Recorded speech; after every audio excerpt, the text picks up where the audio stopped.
Eu sou Enoque, caminho entre dois mundos. Um é a terra que vocês conhecem, com sua poeira, seu suor e o trabalho simples de homens tentando sobreviver a mais um dia. O outro é um lugar de luz ofuscante e sombras aterrorizantes. Um reino onde o próprio tecido do tempo é um rio que flui ao meu redor. Eu fui escolhido, não sei porquê. Talvez porque eu ouvi quando o céu falou. Minha missão, eles me disseram, era ver, registrar e avisar. Sou um escriba, mas meu pergaminho é a alma da humanidade, e a tinta é a verdade sussurrada a mim pelos anjos. Eu vejo coisas que destruiriam outros homens. Eu vejo o futuro. Essas visões não são sonhos gentis. Elas irrompem em minha mente como uma ressaca de tempestade, deixando-me sem fôlego e tremendo no chão frio. Eu vejo as engrenagens da criação girando. Eu vejo os corpos celestes como seres vivos, cantando um coro silencioso através do cosmos. O céu não é apenas azul, é uma tapeçaria tecida com fios de luz divina, cintilando com cores que o olho humano nunca foi feito para perceber. O reino terrestre, em contraste, muitas vezes parece cinzento e opaco, suas cores drenadas pelas tristezas e pecados de seus habitantes. Meu fardo é traduzir o esplendor e o horror para aqueles que não podem ver. É um caminho solitário. O peso desse conhecimento é uma montanha em meus ombros. Ando entre meu povo, minha família, mas sou um forasteiro. Como posso falar de coisas mundanas, de colheitas e caçadas, quando minha mente está cheia de imagens de tronos cósmicos e anjos acorrentados? Os anciãos me olham com uma mistura de medo e reverência. Eles me chamam de abençoado, mas às vezes me sinto amaldiçoado. Amaldiçoado a saber das tempestades que virão enquanto outros vivem em ignorância abençoada. Eu carrego os segredos de Deus, segredos de julgamento e redenção. E devo encontrar uma maneira de fazê-los entender antes que seja tarde demais. Minha jornada me leva aos confins da terra e além. Eu estive em vales desolados onde a própria escuridão parece respirar e ascendi aos portais do céu. Os arcanjos Miguel, Rafael, Gabriel, Uriel são meus guias. São seres de imenso poder e sabedoria antiga. Suas formas mudando entre pura luz e figuras magníficas, semelhantes a guerreiros. Eles me mostram o funcionamento do universo, as leis que ligam anjos e homens. Eles estão me preparando para a maior visão de todas, uma revelação que decidirá o destino de tudo. Eles estão me preparando para a vinda do Filho do Homem. No mais profundo de uma visão, quando o caos da criação girava ao meu redor, eu o vi. Ele estava lá antes do sol ser aceso, antes das estrelas serem nomeadas. O anjo que me guiou o chamou por muitos nomes: o justo, o escolhido e o Filho do Homem. Ele ainda não era carne, mas um ser de pura e concentrada esperança. Sua presença era um zumbido suave que ressoava pelo universo. Uma promessa de justiça em um mundo afogado em iniquidade. Quando o vi, foi como o primeiro nascer do sol depois de uma vida inteira de escuridão. Sua luz não queimava, ela curava. Esta era a resposta aos clamores dos justos. Na terra, eu vi o sofrimento. Vi reis e poderosos vivendo em opulência, suas mesas transbordando enquanto os pobres morriam de fome na poeira fora de seus portões. Vi juízes aceitando subornos, os inocentes condenados e a terra manchada com o sangue dos oprimidos. As orações dessas almas sofredoras subiam como uma fumaça lamentosa, alcançando os ouvidos do Senhor dos Espíritos. Eles imploravam por um Salvador, por alguém para quebrar as correntes de seus algozes. O Filho do Homem era a resposta a essa oração. Uma promessa divina de que seu sofrimento não era invisível e suas lágrimas não eram derramadas em vão. Sua chegada não seria silenciosa. Seria um momento que abalaria os alicerces tanto do céu quanto da terra. Eu vi em minha visão os reis da terra, Os homens poderosos que se acreditavam deuses, tropeçando e caindo de seus tronos. Seus rostos, antes máscaras de arrogância, seriam contorcidos em terror e desespero. Eles veriam o Filho do Homem revelado, sentado em um trono de glória, e finalmente entenderiam a verdadeira natureza do poder. Sua vinda era uma promessa de uma grande inversão, onde os últimos seriam os primeiros e os poderosos seriam humilhados. Era uma tempestade aterrorizante, bela e necessária. Para os justos, sua chegada era uma canção de salvação.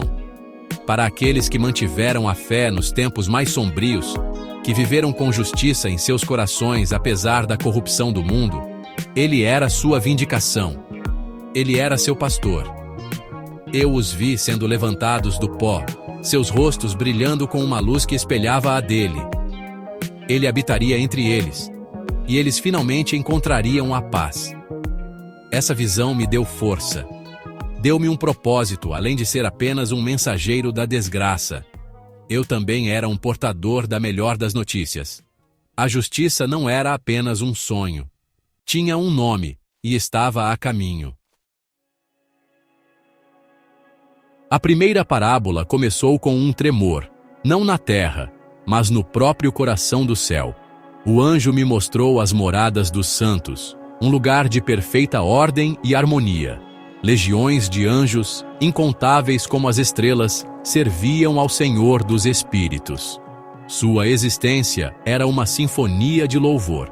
Mas mesmo neste lugar perfeito, uma semente de discórdia havia sido plantada há muito tempo. A parábola era uma história de escolhas, um lembrete de que mesmo seres celestiais não são imunes à atração do orgulho e do desejo.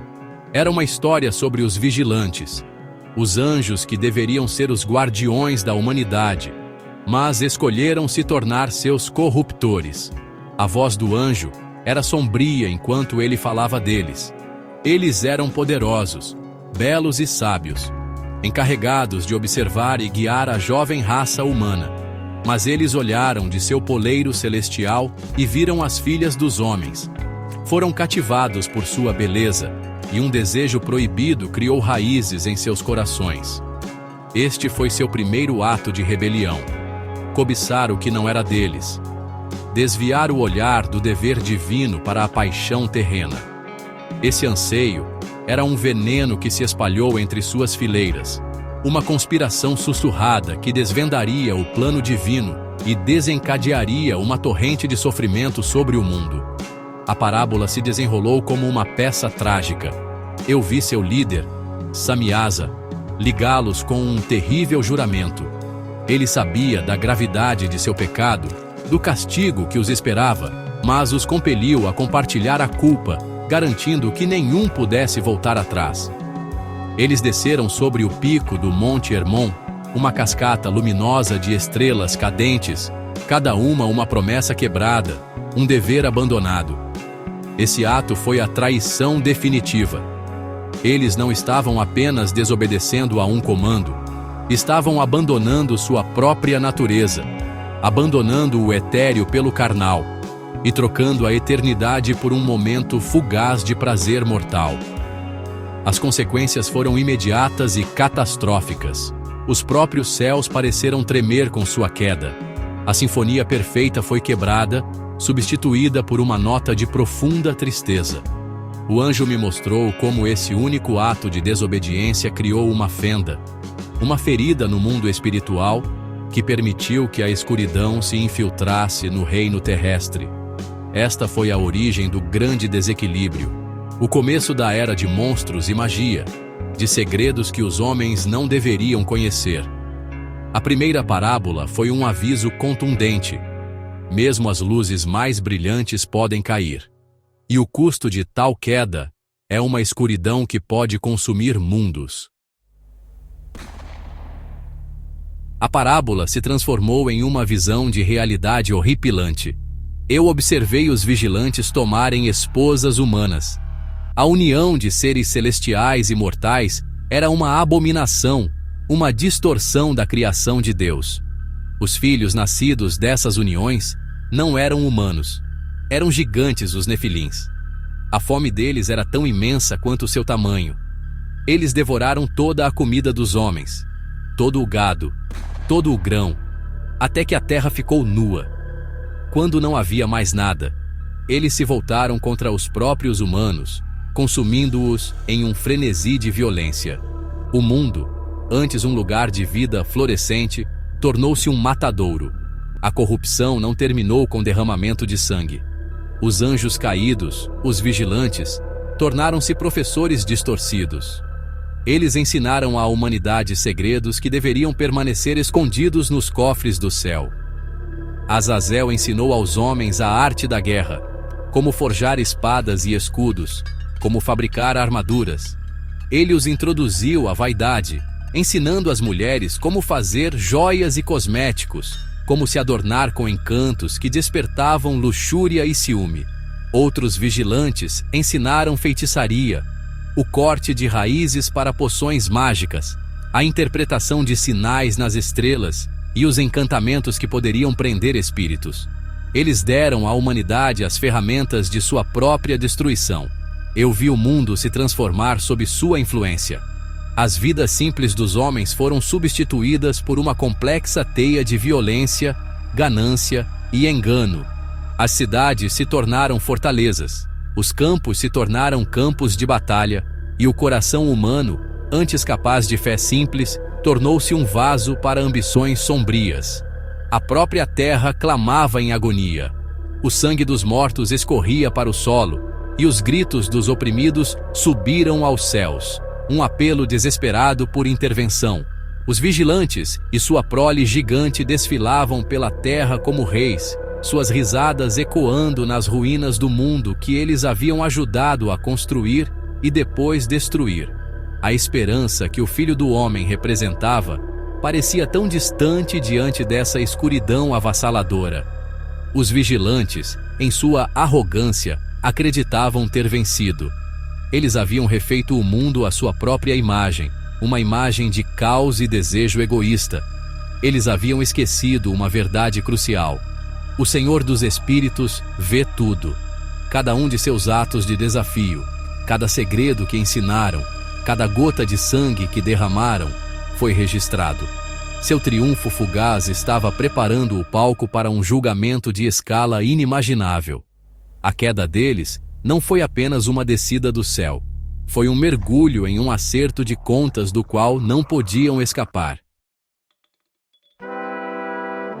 Foi aqui que a balança seria equilibrada. Este era o lugar do julgamento. A segunda parábola me levou a um lugar que existe fora do tempo. Um vale profundo e sombrio. O ar estava denso com antecipação e pavor. Eu mostrei a Enoque as almas dos mortos, tanto justos quanto ímpios, aguardando seu destino. No centro deste vale vi novamente o trono de glória, mas desta vez estava ocupado. Minha sabedoria é absoluta, mas como o juiz supremo, nomeado pelo Senhor dos Espíritos. Eu não estava ali como um salvador desta vez. O Filho do Homem, o escolhido, sentava-se nele, seu rosto sereno, mas repleto de uma autoridade inabalável.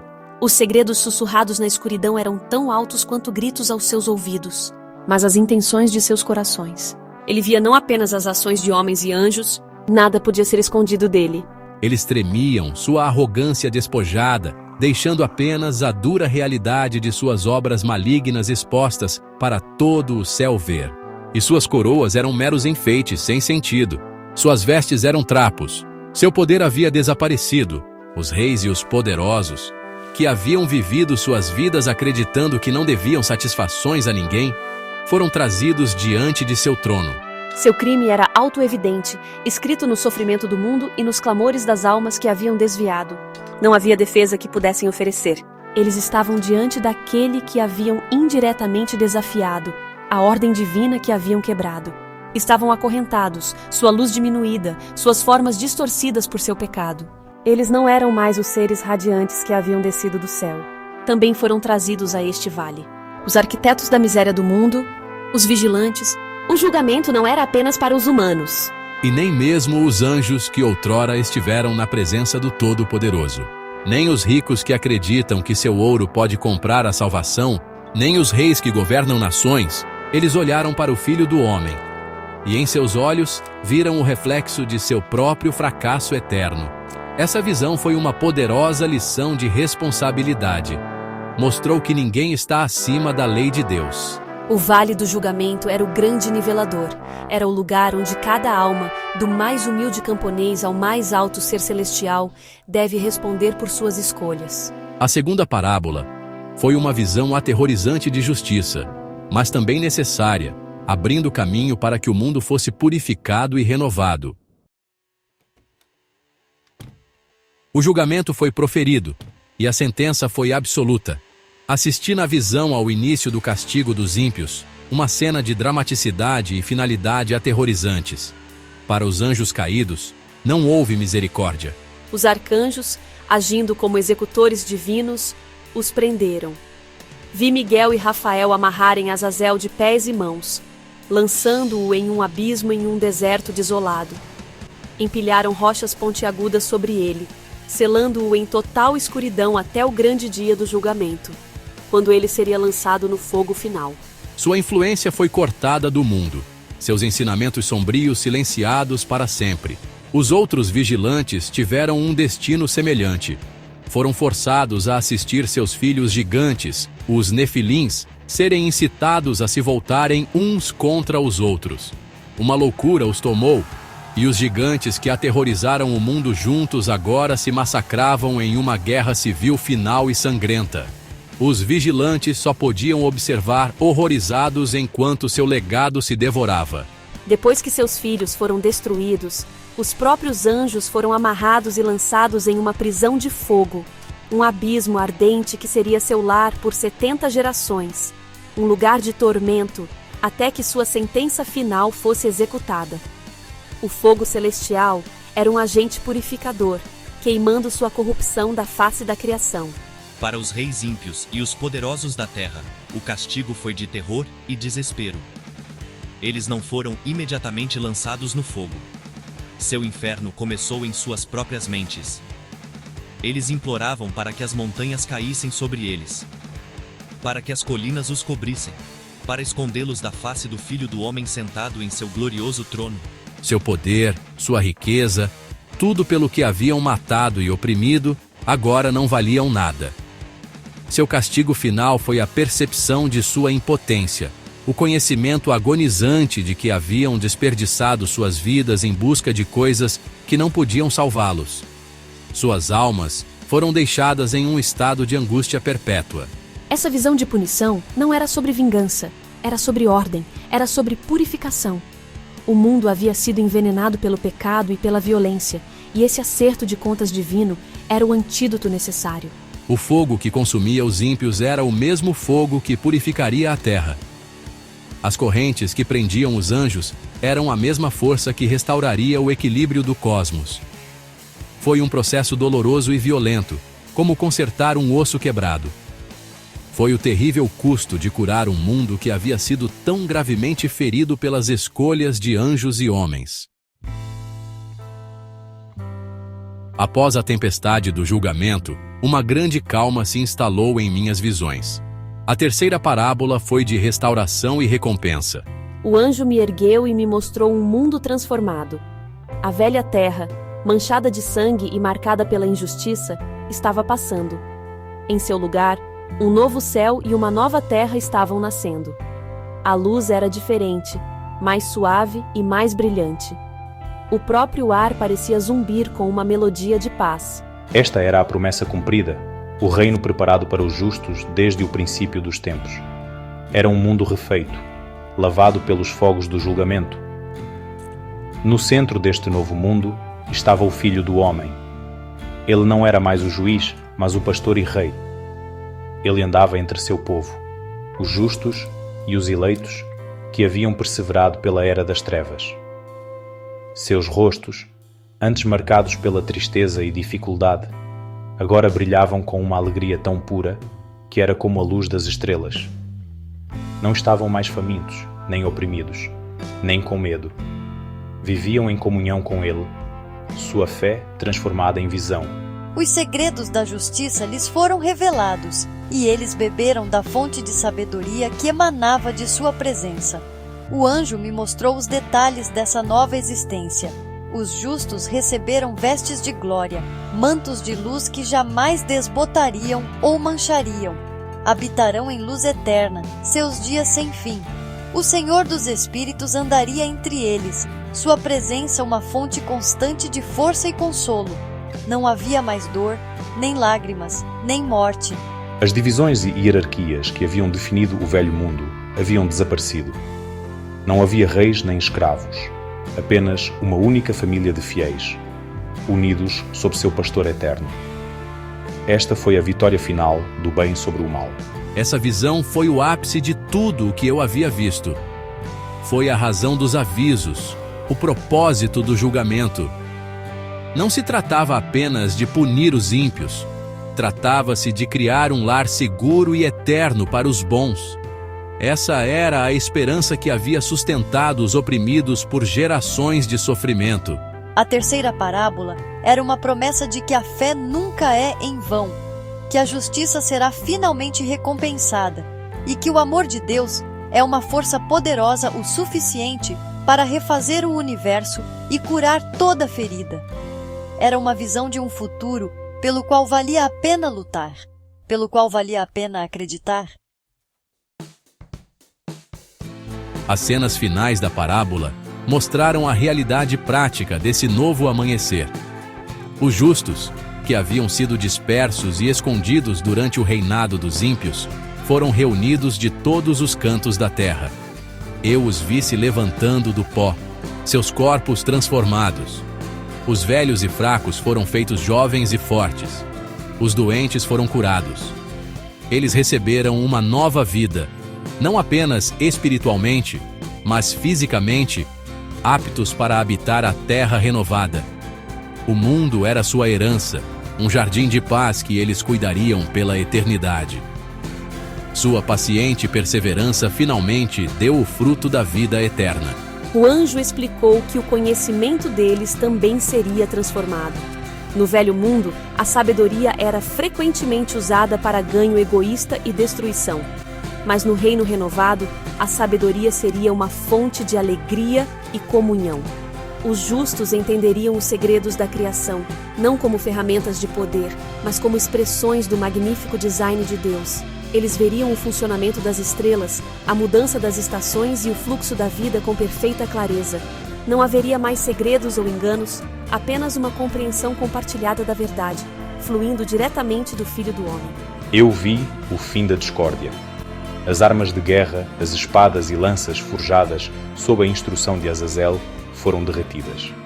Elas foram remodeladas em ferramentas para plantar e construir.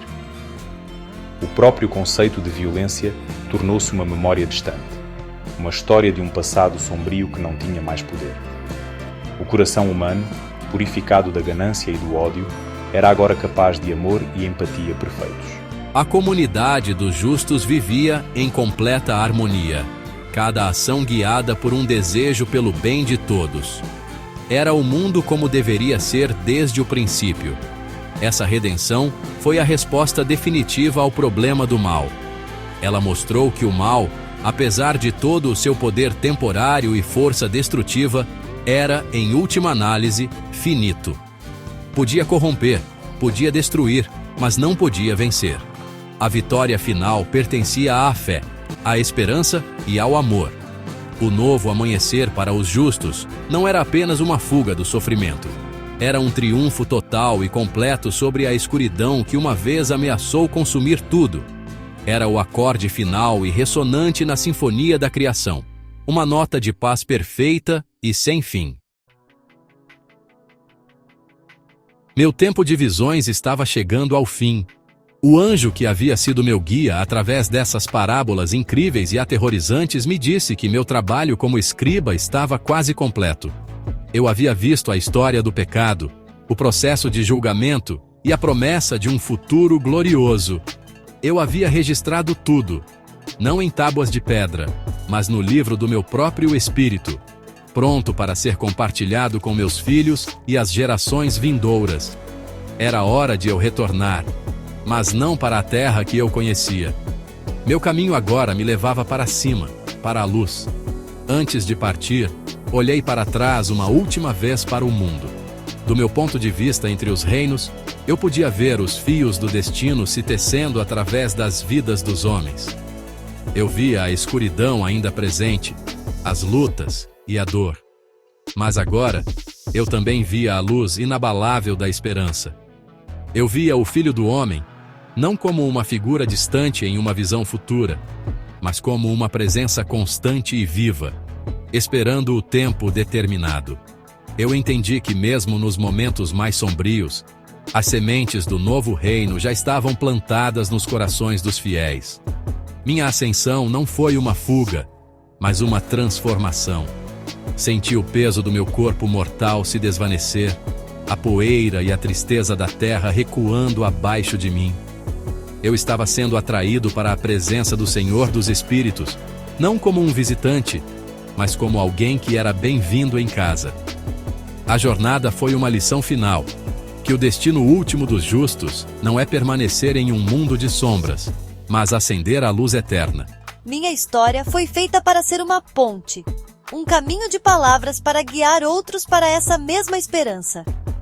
Enquanto eu ascendia, meu último pensamento foi para minha família, para toda a humanidade. Eu os deixei com esta história, este livro de parábolas. É um aviso, sim. É uma história de julgamento, mas, mais do que tudo, é um mapa. É um mapa que mostra o caminho para fora do vale do desespero e para a luz. É uma promessa de que, por mais escura que a noite se torne, um novo amanhecer está chegando. A luta entre o bem e o mal é real, mas o resultado é certo. E para aqueles que se apegam à justiça, o fim da história é a paz. É uma paz que dura para sempre.